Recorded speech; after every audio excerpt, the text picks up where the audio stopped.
Shabbat Shalom. Thanks for tuning in to this week's 3, 2, 1. That's 3 comments on the Parsha in 2 minutes with 1 insight. This week, our Parsha has 3 very famous words: V'achalta, v'savata, uverachta. That we should eat, we should feel satiated, and then we should bless. It's the foundation for Birkat HaMazon, the blessing after we eat. And the first comment we get, the rabbis point out, why does this come now? Shouldn't it have come with the Torah when it's given back at Sinai? And God realizes that the people have had 40 years of being given everything. They've been satiated and they never were grateful. And here is the chance to remind the people that as they go into the Holy Land, it's their job to feel gratitude, that becomes the foundation for a religious life.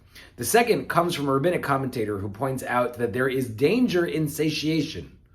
That when we feel good, that sometimes we forget to feel godly. That when we feel good, we forget to feel the connection to divine responsibility for each other. That is exactly when it's our responsibility to start blessing, is when we feel good. And the third comment comes a little bit sideways. The Birkat HaMazon I mentioned earlier has this very difficult phrase. It says that at the end we're singing, and it says, I have lived my whole life and never once have I seen a righteous person go hungry. This is a difficult thing to say because it's frankly untrue. 1,000%, we all know wonderful people who have had terrible things befall them, who have not had the gifts of good life. And so what could we possibly be saying here? And the commentators say that it's aspirational. It is not a statement, but a hope.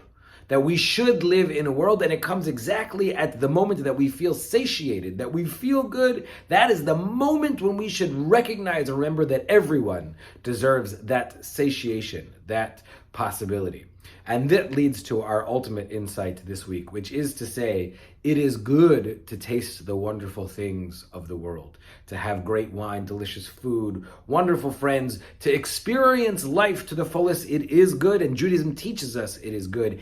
And Judaism teaches us that it's not just good, but also godly, to let those pleasures teach us about our responsibility in the world, both to feel the blessing in those pleasures, and also to feel the responsibility to make sure that all get to attain their own wholeness, their own pleasures, their own opportunities to experience this world. This week, I wish us the chance to eat the wonderful things, to feel satiated, and of course, to both bless and be a blessing.